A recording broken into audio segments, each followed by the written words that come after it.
Bom dia.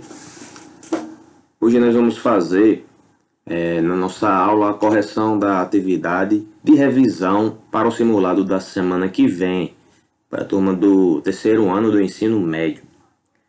Para isso a gente vai usar o livro didático, o livro que nós estamos acostumados a usar para nossas aulas de geografia, certo?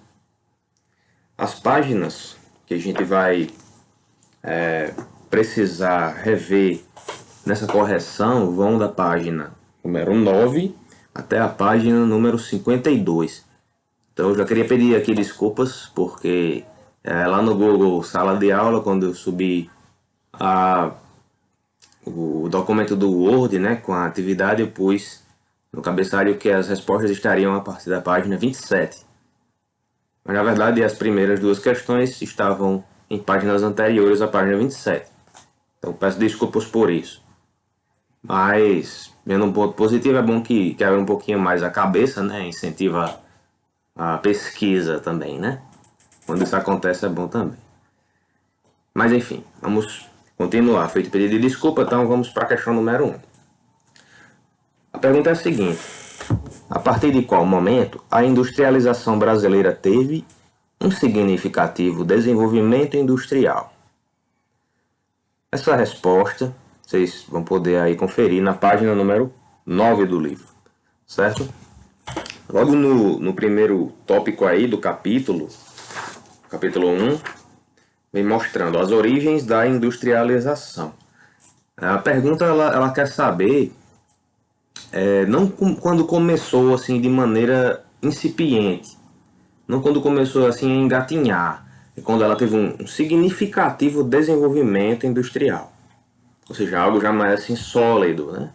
Algo assim já mais sério. E não assim no começo, né? Porque, como mostra aqui no parágrafo, no primeiro, a industrialização brasileira começou de uma maneira assim mais simples, de uma maneira mais incipiente, aqui no século XIX, na segunda metade do século XIX. Mas ainda não era um desenvolvimento industrial muito sério. Não era um desenvolvimento industrial assim sólido, porque também era uma coisa assim bem contida ali na região sudeste, envolvendo alguns empresários, né? Então não era algo assim que abrangia um país inteiro, né? Vamos falar assim. Mas logo na sequência, lá no segundo parágrafo, vem mostrando que a partir da Primeira Guerra Mundial, aí sim, aí nesse momento o Brasil passou por um significativo desenvolvimento industrial. Esse período aí de 1914 a 1918 foi o período da Primeira Guerra. Então a partir daí o Brasil já começa a ter uma industrialização mais destacada, né? E houve uma diversificação no parque fabril. Ou seja, antes a produção industrial tinha o trabalho com pouca variedade de produtos, né? Já a partir da Primeira Guerra Mundial em diante houve uma diversificação. Outra coisa que aconteceu foi a redução da importação de produtos industrializados, a redução da entrada de mercadorias estrangeiras. Para quê? Para que a nossa indústria fosse cada vez mais capaz de lidar com o mercado aqui do nosso país, né? As demandas do mercado do nosso país. Você pode fazer de duas maneiras, né? Para satisfazer as necessidades, né? A demanda do mercado interno de um país. Você pode comprar o produto industrializado de fora, de outros países, para o seu país. Só que isso não é tão bom, porque você não está incentivando a sua indústria a crescer. E tem essa opção, que é quando você não compra de fora, né? Reduz aquilo que você compra de fora o máximo possível, para você fabricar dentro do seu território, na sua própria indústria, aqueles tipos de produtos que você deseja que o mercado do consumidor tenha acesso, certo? Então, essa é a resposta da primeira questão. Questão bem simples, né? A partir da Primeira Guerra Mundial foi que o Brasil teve um significativo desenvolvimento industrial. Um primeiro momento, certo? Houve outros momentos em que o Brasil também teve um grande desenvolvimento industrial, certo? E a gente já estudou um pouco sobre isso e vamos rever também nessa revisão o que aconteceu um pouco mais à frente, principalmente aí no governo de Getúlio Vargas, tá bom? Então vamos agora para a segunda pergunta, questão número 2. Se tem algumas mudanças que ocorreram no Brasil quando o regime militar entrou no poder em 1964. Então, esse assunto é bem interessante, já foi bastante mastigado, né, para a turma de vocês, tanto em geografia como em história também, certo? Agora vocês adiantam um pouco aí o livro, vamos para a página 20. Página 20 vai ter um tópico aí, o terceiro tópico do capítulo, fala sobre o período militar. O período militar foi um período em que o governo ele passou por algumas mudanças, né, significativas. O Brasil ele teve um grande desenvolvimento na indústria, certo? Na economia, mas houve também alguns problemas sociais, né? A gente vai falar a partir de agora algumas dessas situações, tá bom? Logo no início do parágrafo, ó, fala que o governo militar ele entrou no poder por meio de um golpe de Estado, certo? Então não foi uma coisa assim democrática, vamos dizer assim, uma escolha da população, foi uma tomada de poder, certo? Eles fizeram isso e permaneceram no poder por muitos e muitos anos, certo? Até 1985, então veja aí que durou mais de 20 anos, né? Tá bom? Nesse período houve muitas mudanças. Aqui cita que o Brasil, no período em que antecedeu a tomada do poder pelos militares, ele era assim de um PIB um tanto que modesto, né? Não era nada assim interessante, era apenas o 43º PIB do mundo capitalista. Então estava bem distante de ser uma economia destacada em relação aos outros países, certo? E a dívida externa na ordem de 3,7 bilhões de dólares. Então quando a gente fala assim bilhões de dólares, parece ser coisa demais, né? Mas quando a gente fala de país, né? De um país do tamanho do Brasil, não é uma dívida muito grande, certo? Não é nada de extraordinário. Até porque a gente vai ver que piorou bastante, ó. Após o fim do regime, em 1985, essa dívida externa subiu para a ordem de mais ou menos 95 bilhões de dólares. Eu vejo a diferença, né? De 3 bilhões aproximadamente, 4 bilhões, enfim, para 95 bilhões de dólares. Então o Brasil realmente ficou devendo bastante dinheiro. E essa dívida já está maior do que isso atualmente, certo? Estamos falando aqui de um período de uns 40 anos atrás, né? Mais de 40 anos atrás. Aproximadamente 30, 40 anos atrás. Mas assim, essa dívida ela foi contraída e teve benefícios, entendeu? O Brasil importou coisas que possibilitaram seu desenvolvimento industrial. Importou maquinário, tecnologias que permitiram o Brasil crescer, aumentar ou melhorar a sua indústria, né?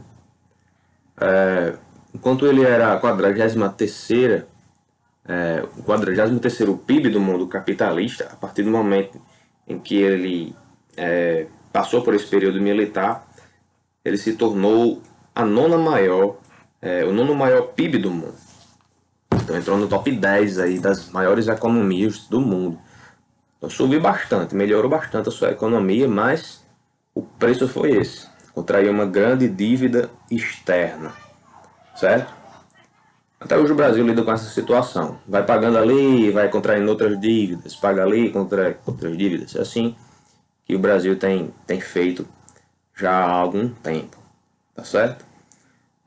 Outra característica que aconteceu durante esse período militar, que a gente pode destacar, é que houve uma certa insatisfação por causa por parte das pessoas, né? porque enquanto a indústria ia bem, enquanto a economia estava bem, mas a parte social, a população, questão de empregos, né? A questão da pobreza, tudo isso daí, infelizmente, não melhorou, não melhorou muito não, certo? Algumas pessoas reclamavam bastante sobre essas questões, protestavam, né?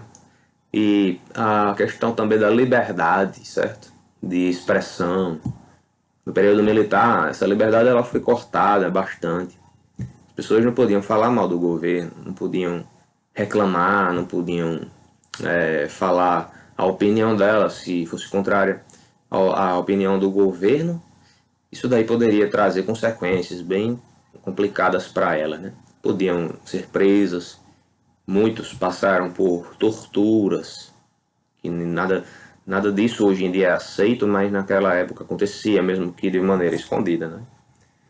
E alguns até desapareceram, alguns foram mortos, né? Por causa das represálias das autoridades, né?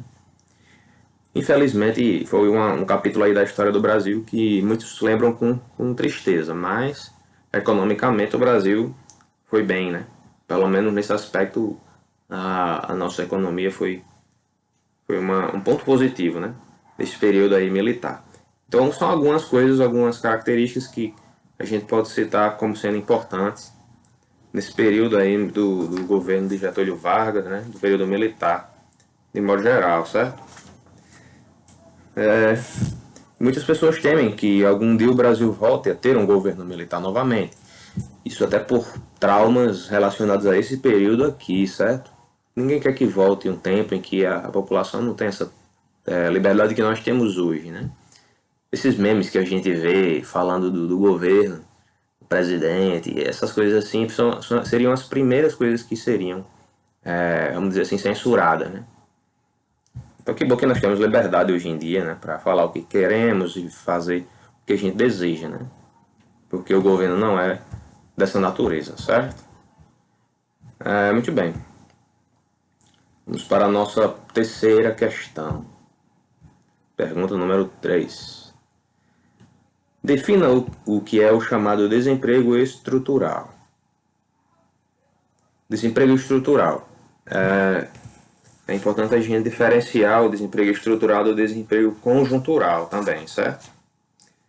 O desemprego estrutural ele vai acontecer quando, por exemplo, a tecnologia ela vai tomando o lugar das pessoas, né? E aí, infelizmente, o ser humano não tem como competir com as máquinas, certo? É covardia, porque o ser humano ele tem certas limitações. O ser humano precisa descansar, fazer pausas para se alimentar. A máquina não precisa descansar, ela é incansável, não tem nem vida, né? Ela não precisa se alimentar. Só uma vez perdida ela vai precisar ali de alguma manutenção. Só que é coisa rápida e se resolve logo, né? O ser humano ele trabalha com uma velocidade assim limitada, certo? Até faz movimentos repetitivos, mas não tão precisos, não tão cirúrgicos como uma máquina faz. Então o ser humano ele tem seu potencial, mas a máquina ultrapassa esse potencial, e muito, né? Então aqui na página 27 vai definir o que seria esse desemprego estrutural. Diz assim, a definição. Também chamado de desemprego tecnológico. É provocado pelo desenvolvimento de novas tecnologias, como a robotização e a informatização, que reduzem a necessidade de utilização de mão de obra. Aí, tá vendo? Então, mesma coisa de desemprego tecnológico, é outra denominação, certo? Para falar da mesma coisa. Por exemplo, você vai ver uma linha de montagem de veículos, uma fábrica de carros. Aqueles braços robóticos fazem todas as etapas, né? Do começo da linha de produção até o final da linha de produção. Eles vão lá, pegam uma pecinha, coloca, faz uma solda aqui, faz outra colar, vira, aí faz um aperto ali, enfim. E tudo isso daí de uma forma muito rápida muito precisa, tá certo? De uma maneira muito cirúrgica. Uma vez perdida na vida que aparece na televisão, assim, uma propaganda dizendo: você que comprou o carro tal, tal, tal, da marca tal, modelo tal, passe na fábrica para fazer um ajuste tal, porque houve um defeitozinho assim, assim, assim. Às vezes acontece da máquina errar, mas isso foi por quê? Porque o ser humano não fez o devido, não teve o devido cuidado na questão da manutenção, né? Não prestou atenção e acabou que a máquina ficou com aquele defeito. E aí foi instalada uma pecinha que não deveria, ou faltou alguma pecinha que era fundamental. Então, por isso, aqui e acolá surge esse tipo de anúncio na televisão, certo? Pedindo para a pessoa ir lá, porque senão pode ser perigoso para a saúde, né? Do condutor, do motorista, dos ocupantes do veículo, certo? Então, desemprego estrutural é isso. Por exemplo, vamos citar aqui no ramo da agricultura, certo? A agricultura antigamente funcionava de uma maneira muito assim rústica, muito manual. As pessoas usavam a sua própria força física, o ser humano mesmo usando sua própria força física, os seus próprios braços, né? Sua própria estamina, né? Vamos falar assim. E agora, no presente, o que é usado? São usadas máquinas, né? Para fazer as mesmas tarefas de uma maneira muito mais rápida, certo? Os homens usavam instrumentos como enxadas, arados, os bois puxando os arados, o homem só guiando ali atrás, né? Usavam pás, certo? Iam plantando ali com 40 pessoas em um espaço lá, jogando a sementinha, fechando, botando a aguinha, botando a mudinha, ajeitando lá, botando a aguinha e tal. Só que agora não, agora é uma coisa feita por uma pessoa, poucas pessoas, né? Operando uma máquina gigantesca, faz todo o processo, desde abrir até colocar a muda, até, enfim, todo o processo feito por máquinas. Então, muitas pessoas ficam desempregadas por causa do desemprego estrutural. É bom porque agiliza bastante o processo, né? É ruim porque as pessoas ficam desempregadas, né? Tá bom? Mas assim, pessoas que operam máquinas agrícolas, como essas que eu citei, né? Ganham muito bem, um salário muito alto. Exige um nível de qualificação elevado, a pessoa tem que passar por cursos, por formações, né? Para se tornar capaz de dirigir uma máquina daquelas. Não é qualquer pessoa, não é tão fácil, né? Poucas pessoas conseguem esse tipo de vaga, certo? Mas ela ganha muito bem. Mas aí é uma pessoa só, né? Em comparação com várias pessoas que trabalhavam antes, né? Mesmo que recebessem menos dinheiro. Muito bem, então vamos agora para a próxima questão. 4. Usando o quadro Distribuição Regional do Valor da Transformação Industrial, cite em ordem decrescente quais são as regiões brasileiras que mais ajudam nesse sentido. Esse quadro vai estar aqui na página 37, certo? Aqui na página 37 vocês vão ver aqui em cima um quadro e embaixo um mapa. A gente vai analisar esse quadro aí. O tema, como a própria questão já vem trazendo, né, é esse: distribuição regional do valor da transformação industrial, no período aí de 1970 a 2013. Então nós vamos analisar as regiões do Brasil, certo? É uma distribuição regional com relação às indústrias, certo? De acordo com o valor da transformação industrial. Porque a indústria ela faz isso, certo? Ela pega um produto de um jeito, pega ali a matéria-prima que está de um jeito e transforma, ela industrializa aquele produto, torna ele pronto para ser enviado para o mercado consumidor, tá certo? Então, por exemplo, uma fábrica de calçados, ela pega a matéria-prima, no caso do calçado ali, vai ser o que? O couro, né? A borracha, algum tecido, ela pega ali a matéria-prima, transforma, a indústria ela transforma, né? Uma transformação industrial, modifica, né, tudo e coloca lá para o mercado consumidor utilizar, tá bom? Existem regiões brasileiras que se destacam mais nessa transformação industrial. Existem regiões brasileiras que se destacam menos. Aqui no quadro vem mostrando os dados. Na região sudeste, em 1970, tem uma participação percentual de 80,7% nessa transformação industrial. Então, a cada 100 indústrias, vamos dizer assim, vamos dizer que 80 dessas indústrias estavam ali nessa região sudeste.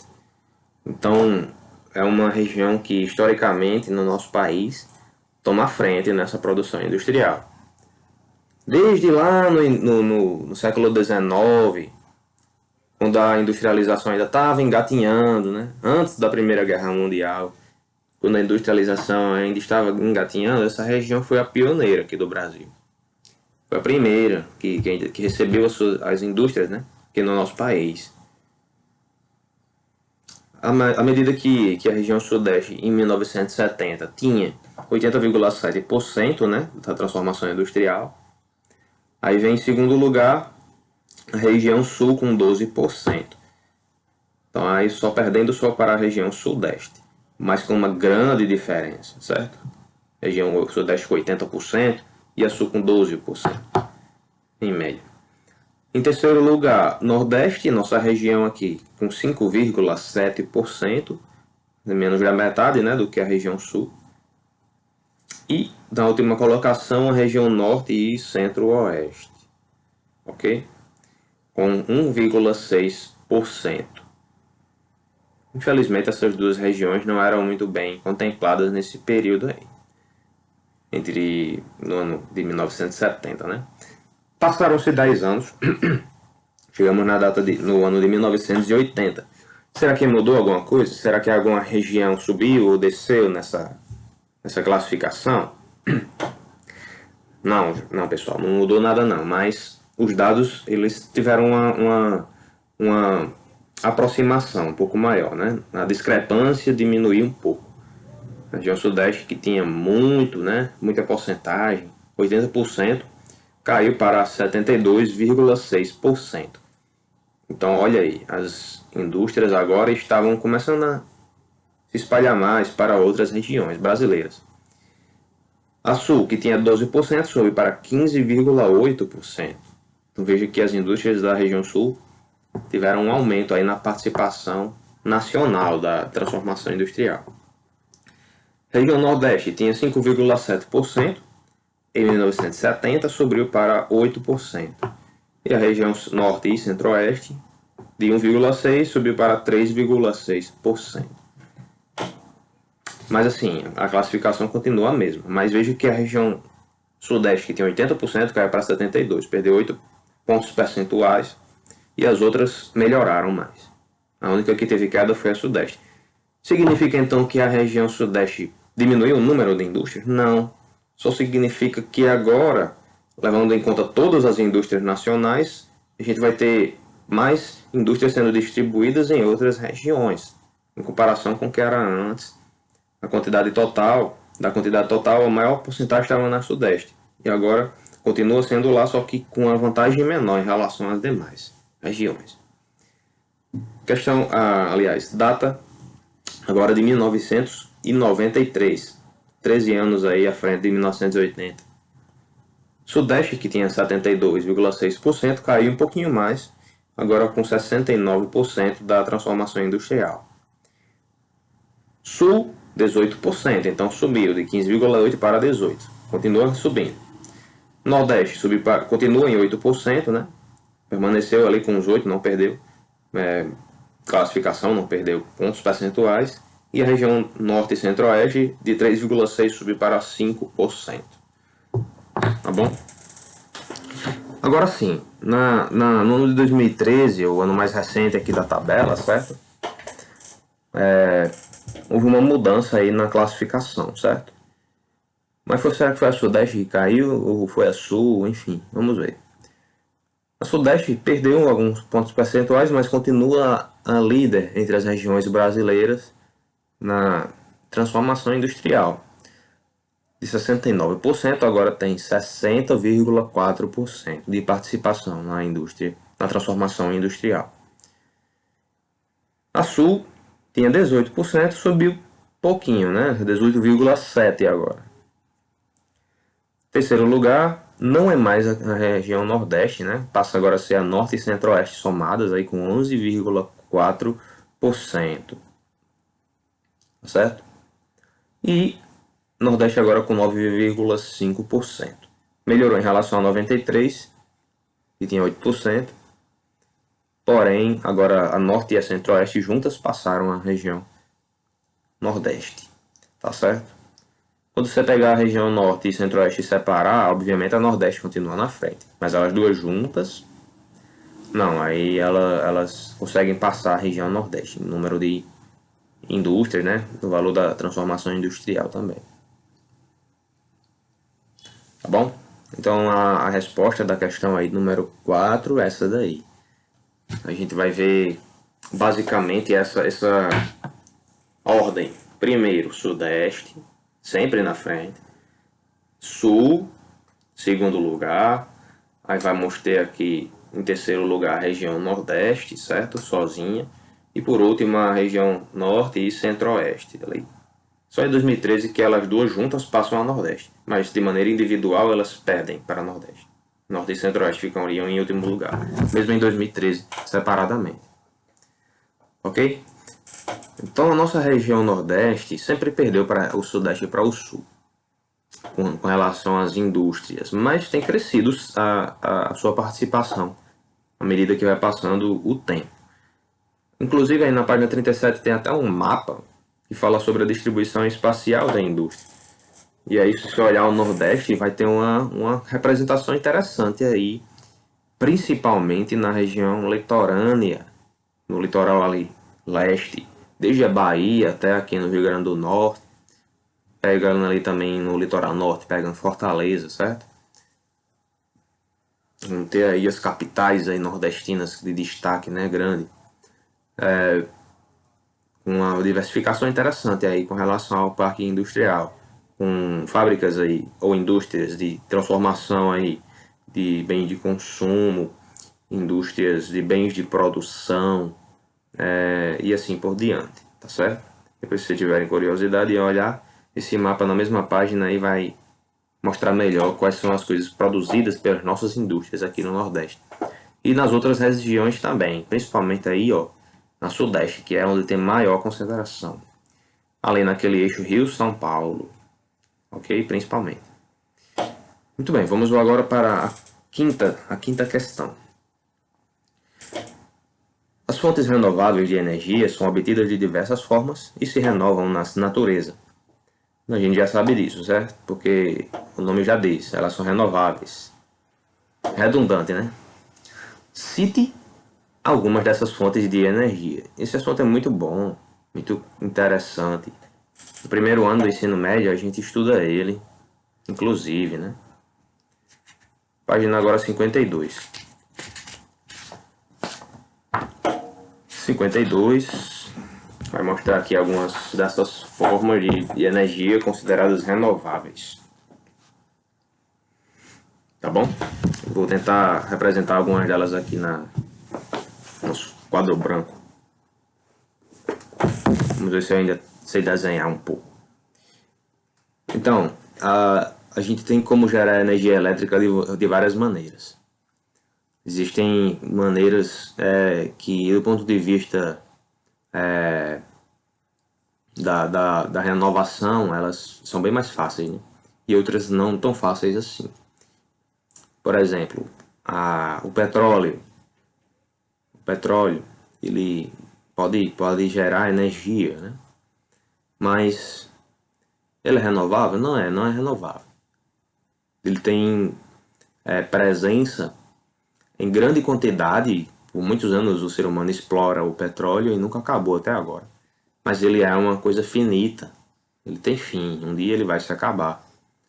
Se o ser humano continuar explorando, né, na velocidade que está explorando, né, e é usado bastante para vários tipos de coisas, Existem vários derivados do petróleo que a gente usa no nosso cotidiano, como por exemplo, combustível, gasolina, diesel. O plástico é derivado do petróleo. O asfalto que a gente coloca nas estradas também vem do petróleo, certo? Inclusive. Então o petróleo ele é muito usado no mundo inteiro. Então um dia vai se acabar. E ele demora demais para ser reposto, vamos dizer assim. Porque são milhões de anos, né, de decomposição de florestas antigas, decomposição de animais pré-históricos que foram sendo soterrados e colocados embaixo das camadas superficiais, né, uma condição de temperatura e pressão extremamente rigorosas, né. Então não é fácil você fazer petróleo, é impossível você fazer. Ele tem que estar lá para se retirar, ou se extrair, né? E a natureza é quem faz isso. Agora existem outras fontes alternativas que quando você sabe usar, você consegue usar bem, né? E que elas se renovam na natureza. A natureza, ela sempre através de ciclos, né, consegue fazer com que esses bens naturais, né, essenciais e fundamentais para a nossa vida, elas conseguem se renovar na natureza. Vamos ver aqui alguns exemplos, tá bom? Na página 52, logo no primeiro parágrafo, vocês podem observar aí, que vem dizendo, diz assim: as fontes renováveis de energia são obtidas pela movimentação das águas e dos ventos, pelo calor do sol, da queima da lenha ou dos biocombustíveis, feitos sobretudo pelos vegetais. Então vamos aqui falar sobre cada um dessas fontes renováveis de energia, certo? No caso da água. A água, pessoal, é muito bem aproveitada em países onde o regime de chuvas permite a presença de rios, né? O Brasil é um exemplo muito interessante, né, com relação ao uso da água para a produção de energia. Vamos falar aqui inicialmente sobre a energia hidrelétrica obtida de rios.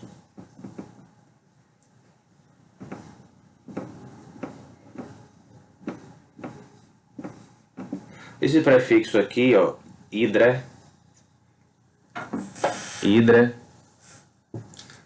vem do hidro, né, que diz respeito à água.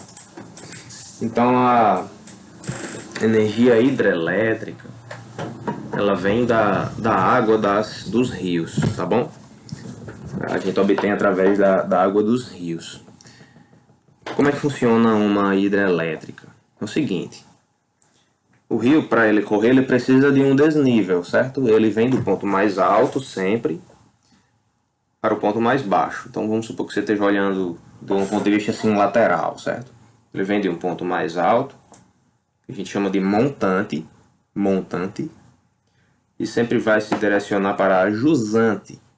Montante é onde ele nasce, fica a nascente do rio. Jusante é onde ele deságua. Pode ser no mar, pode ser em um lago grande, né? Enfim, sempre vai vir nesse sentido aqui. O que a hidrelétrica ela faz? O que a construção de uma hidrelétrica vai fazer? Então você está olhando o rio aqui do ponto de vista lateral. Essa água ela vai vir aqui no seu curso, né, natural, descendo, fazendo a sua correnteza. A hidrelétrica ela vai construir uma barragem aqui, uma barreira para esse rio, tá bom? Obviamente aqui vai haver o que? Um represamento da água. A água ela não vai conseguir passar por essa barreira. É uma barragem, é uma barreira. Não vai ter como ela passar. O que vai acontecer? A água que naturalmente passaria por aqui e continuaria rio abaixo, não vai mais conseguir. Então vai haver um represamento aqui, certo? Vai ser construída uma represa bem grande aqui, certo? Um grande volume de água formado aqui. Essa grande quantidade de água represada, ela vai passar para o lado de cá. e o rio ele vai continuar mais para frente naturalmente, certo? Mas quem vai controlar o volume de água que vai sair aqui vai ser o ser humano, né? Os engenheiros. Então aqui vai haver tubulações gigantescas, certo? Inclusive, eu não sei se foi para a turma de vocês que eu passei um vídeo do canal Manual do Mundo, onde lá Iberê ele visita uma hidrelétrica. Eu acho inclusive que foi aquela hidrelétrica lá em Foz do Iguaçu, né? Ele passa, né, a matéria lá dentro da usina, né, de Itaipu, e explica bem direitinho como funciona a operação, todos os instrumentos, como funciona. Se vocês quiserem depois assistir, eu posso indicar para vocês, certo? Se der certo, eu vou colocar o link do vídeo aqui na descrição lá no Google Sala de Aula, tá?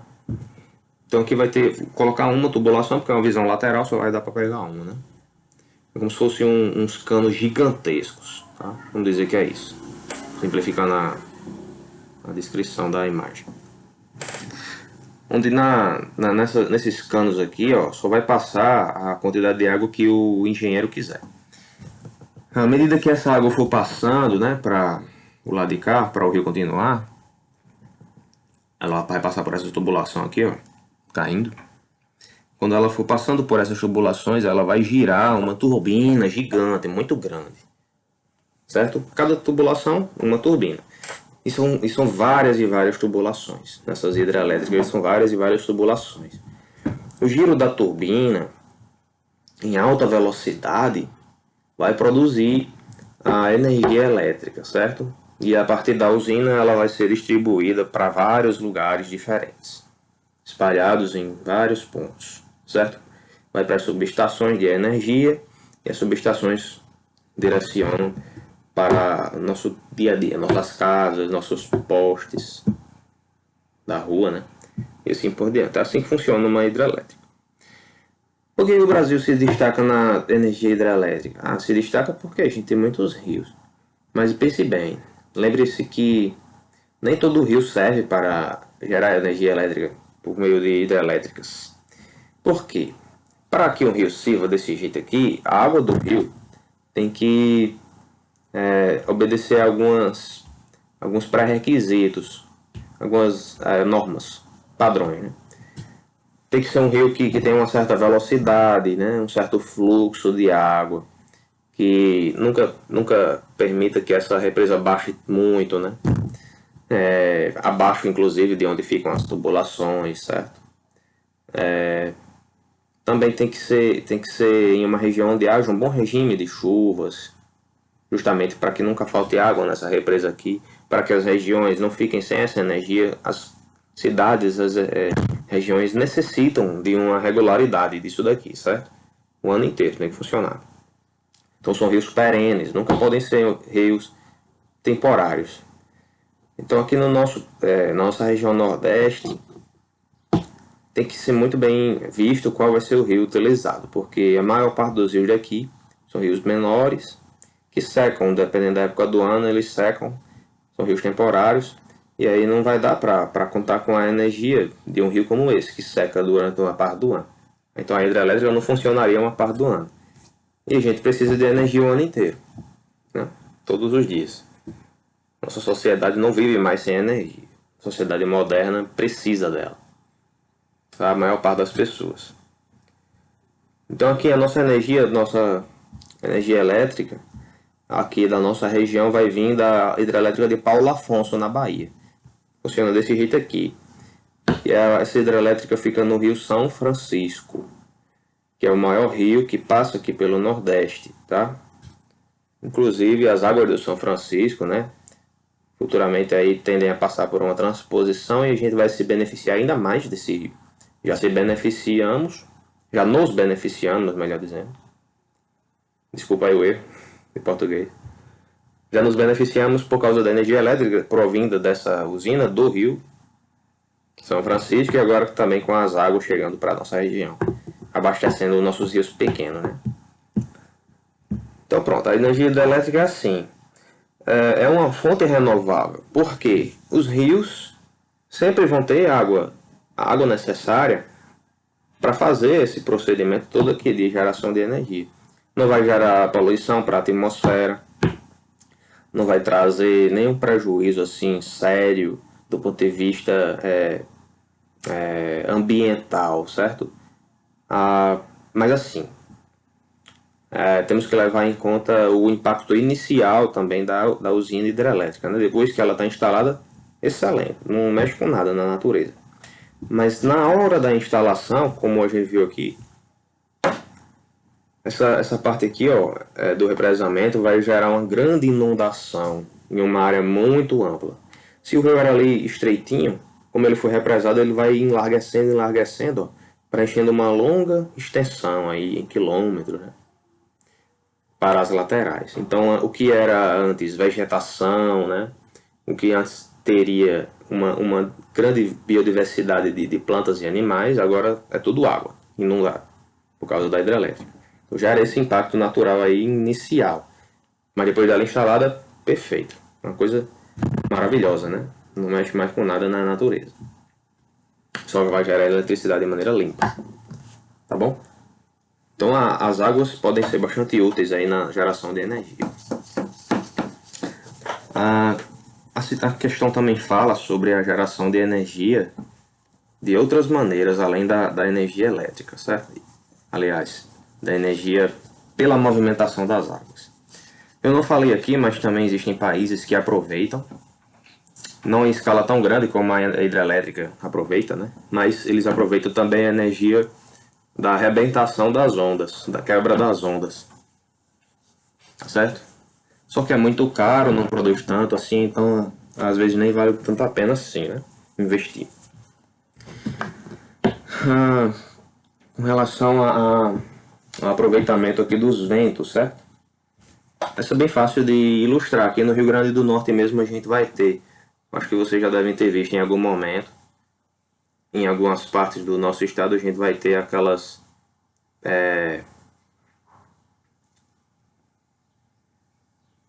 hélices gigantes, né, funcionando, né? Naqueles parques eólicos, né? Aqui no Rio Grande do Norte a gente vai ter em alguns municípios, tá certo? Rio do Fogo, por exemplo. Rio do Fogo tem. Guamaré também tem. Areia Branca tem também. Macau, né? Tibau, por aí vai. Então temos aí no litoral norte do Rio Grande do Norte, temos no litoral leste também, no Nordeste, em várias partes do Nordeste nós temos também. Mas tem que ser numa área litorânea, numa área de praia? Não necessariamente. Pode ser em outras áreas também. Eu já vi, por exemplo, aqui perto, lá em Santa Luzia, em uma área de serras. Então, no alto da serra, lá para de cima da serra, eles fazem a construção de usinas eólicas também, desse tipo aqui. Por quê? Por que também dá certo na serra? Não tem assim uma área, uma regra para onde vai botar, não. A única coisa que precisa mesmo é uma circulação de ventos ali constante, né? Uma região ventilada, onde haja uma ventilação constante. Então você vai encontrar, onde você vê isso daqui, você deduz que é uma área onde o vento está ali constantemente. Então, dependendo do lugar, você não vai ter nunca a possibilidade de construir isso daqui, porque não venta quase nada, certo? Tem que ser uma área alta, ou uma área assim plana, que não tem nenhuma barreira impedindo a chegada dos ventos, certo? Por isso que as praias e as serras são lugares propícios para a construção dessas usinas eólicas. Então o vento funciona basicamente do mesmo jeito que a hidrelétrica, certo? O vento vai passar aqui, vai fazer essa hélice girar. O giro dessa hélice vai ter uma bobina aqui dentro, né, que vai girar junto. Aí vai gerar eletricidade, tá bom? Não tanto, obviamente, quanto uma usina hidrelétrica gera, certo? Não é muito significativa a geração de energia aqui. Mas nós estamos falando de energias renováveis. E essa é uma fonte de energia renovável muito interessante, que dá para aproveitar bem em muitos lugares do Brasil, certo? É porque o nosso litoral é muito extenso, nós temos áreas aí excelentes para construção desses parques eólicos. E o impacto ambiental ainda é menor do que o da hidrelétrica, porque nem inundação causa. Então, a construção, a base dela vai ocupar um espaço assim pequeno, certo? Então dá para você construir uma grande quantidade desses, vamos dizer, ventiladores, né? Dessas usinas aí de energia.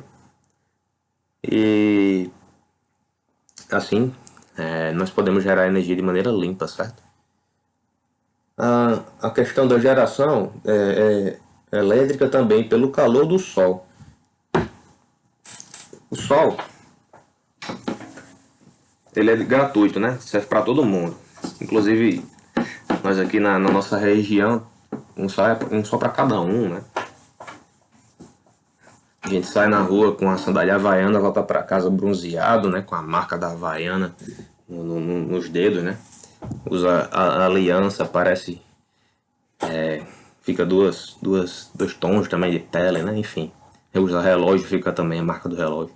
Porque nós temos muito sol aqui. E o Brasil é um país tropical, um país que predominantemente é quente.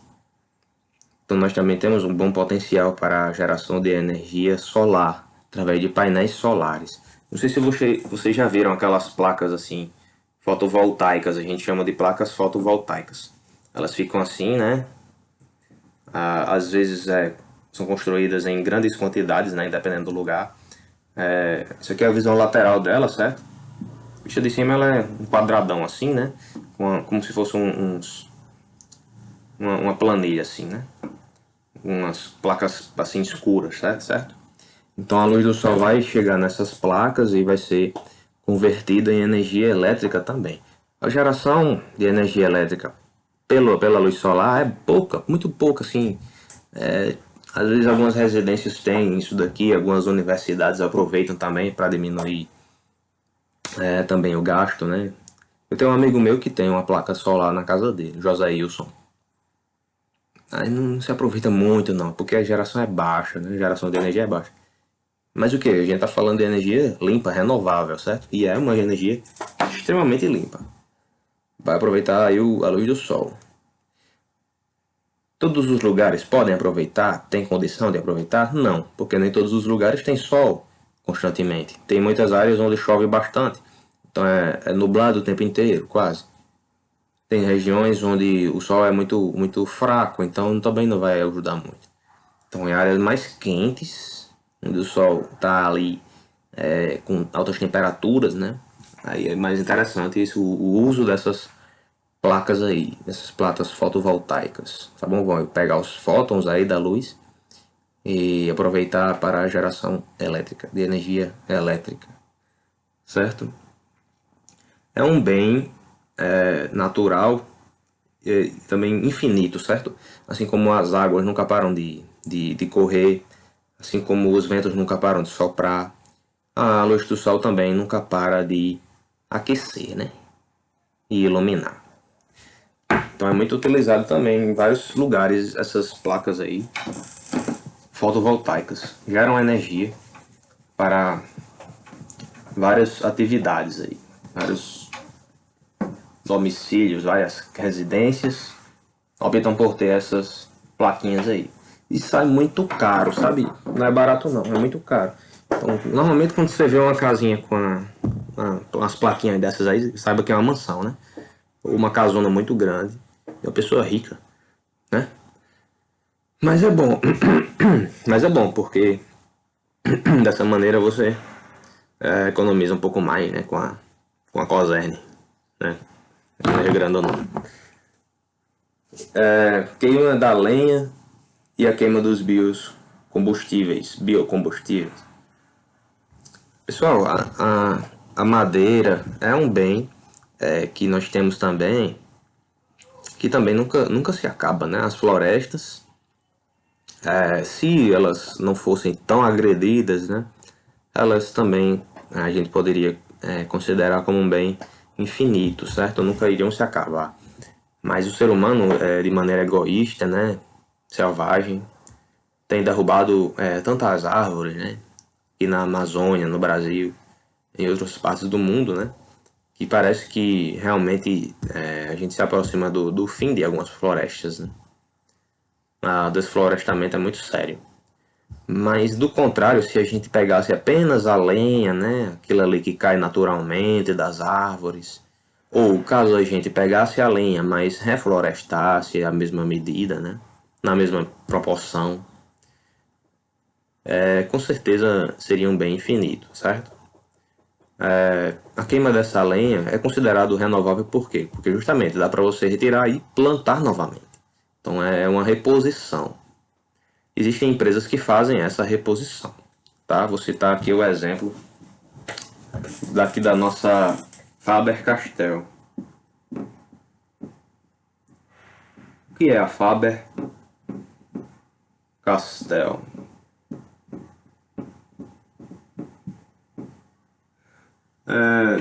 Não sei se eu tenho aqui alguma coleçãozinha da Faber-Castell. Eu vou ver se eu tenho. Deixa eu ver aqui. Só um minuto, eu vou ver se eu vou achar uma daqui da Faber-Castell. Tá aqui, olha, tá aqui, na Faber-Castell. Fabrica coleções, né? Lápis, material escolar. Então é um exemplo, né, de empresa que refloresta, mas a maioria, infelizmente, não faz isso. Então, apesar de ser uma coisa assim que na natureza, se o ser humano não interferir, seria infinito, mas pode um dia se acabar. Lembrando que Castell aqui no caso vai ser com 2 L's, tá? Faber-Castell. Muito bem, a queima de biocombustíveis também é considerado aí uma forma também de geração renovável, né? Biocombustível, por exemplo, o álcool. O álcool que é usado nos nossos veículos, né? Como uma forma de abastecimento também, de queima para a geração do movimento dos veículos, né?